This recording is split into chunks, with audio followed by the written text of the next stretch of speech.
کی زندگی اس کے نہ ہونے کی کوئی دلیل ہے اور نہ ہونے کی کوئی دلیل. عقل اس سے عاجز ہے. لیکن اگر اللہ کہہ دے کہ میں زندہ کروں گا, اللہ کہے قسمیں اٹھا کے کہے کہ میں لازمی زندہ کروں گا, ایک جگہ نہیں کہہ رہا, بار بار تورات میں بھی, انجیل میں بھی, تمام آسمانی کتابوں میں.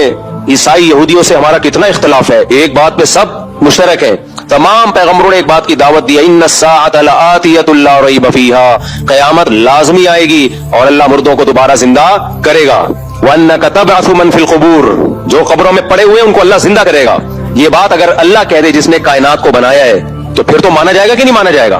پھر اللہ خود نہیں کہہ رہا, پیغمبروں کے ذریعے کہہ رہا ہے. اور پیغمبروں کا برحق ہونا, سچا ہونا دلیل سے نہیں, براہین قاطعہ, اتنے دلائل کے انبار لگا دے, اتنے انبار لگا دے ان کے سچے ہونے کا کہ اس کا انکار کرنا ممکن نہ ہو. محمد صلی اللہ علیہ وسلم کے سچے ہونے کی ایک دلیل نہیں ہے, دلائل کے انبار ہے, اتنے دلائل ہیں.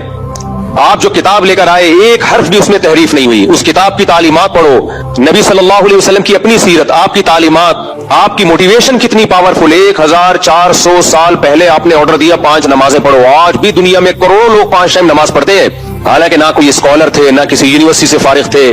دنیا میں کسی کو اتنا فالو نہیں. ابھی حج کیا ہے 30 20 50 لاکھ روپے لوگ خرچ کر کے جا رہے ہیں. کر کیا رہے ہیں؟ کنکریاں مار رہے ہیں, وہاں جا کے بیت اللہ کا طواف کر رہے ہیں. 1400 سال پہلے اتنی پاورفل موٹیویشن خدا کی قسم کسی جھوٹے کے پاس نہیں ہو سکتی. اس کے لیے سچا ہونا ضروری ہے. جھوٹے لوگوں میں اتنی پاورفل موٹیویشن نہیں ہوتی, اتنی بڑی تعداد. اور جو مذہب پیش کیا وہ کتنا خاندانی مذہب, جس میں صفائی نصف ایمان ہے, جس میں حلال کھانے کا حکم ہے. آج پوری دنیا کو آپ کمپیئر کر لو اسلام سے, تباہ ہو گئے, فیملی سسٹم تباہ کر دیا انہوں نے. تو ایک ایک حکم کو دیکھنا شروع کرو آپ. یہ تو ایک الگ ٹاپک ہے, نبی صلی اللہ علیہ وسلم کے نبوت کے دلائل کیا ہیں, سچے نبی ہونے کے. حدیثیں دیکھو کیسی محفوظ کی ہے بھائی. اللہ نے آپ کو نبی بنایا اور آخری نبی, اور اللہ نے کہا کہ یہ جو کہیں گے وہ یہ نہیں کہیں گے, وہ کون کہہ رہا ہے؟ میں. تو اب اللہ کے ذمہ تھا نا آپ کی باتوں کو محفوظ کرتے. کیا خیال ہے, اگر آپ سچے نبی نہ ہوتے تو اللہ محفوظ کرتا؟ 1400 سال کے بعد بھی ایسا خاندانی محفوظ کیا ہے بھائی.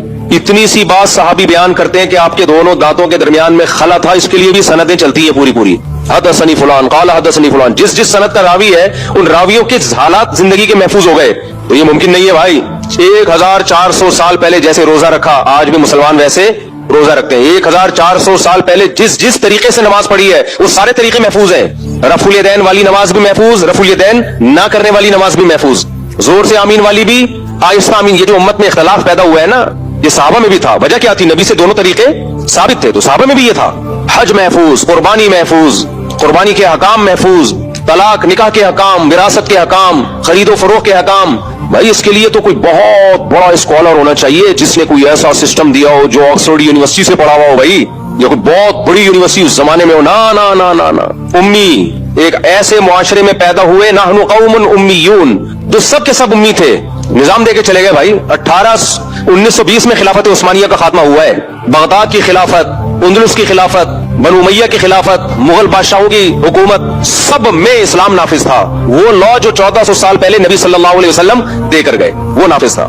سب سے پہلے دنیا میں کوئی ملکی قانون اگر ریٹن فارم میں آیا ہے تو اسلام کا ہے, اسلام کا. اس سے پہلے دنیا میں ریٹن فارم میں قانون نہیں ہوتے تھے, چند ایک جزیات ہوتی تھی.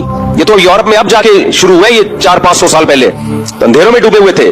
تو اللہ کے ذمہ تھا محمد صلی اللہ علیہ وسلم کا سچا ہونا ثابت کر رہا. اللہ نے کر دیا. وہ کوئی اندھا ہو, دیکھے ہی نہیں, آپ کی سیرت ہی نہ پڑھے, آپ کی تعلیمات میں غور ہی نہ کرے, تو قرآن کہتا ہے فَإِنَّهَا لَا تَعْمَى الْأَبْصَارُ وَلَكِنْ تَعْمَى الْقُلُوبُ الَّتِي فِي الصُّدُورِ.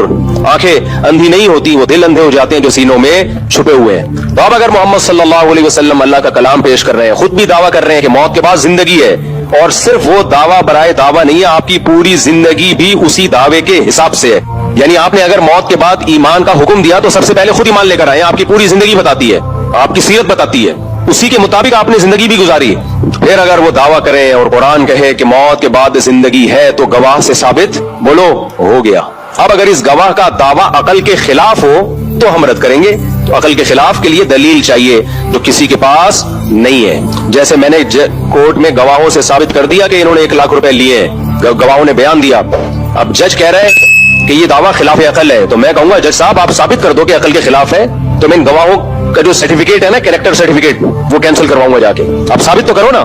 اب جج بیٹھا ہوا ہے, ثابت نہیں کر رہا. تو قرآن کہتا ہے موت کے بعد دوبارہ زندگی ہے.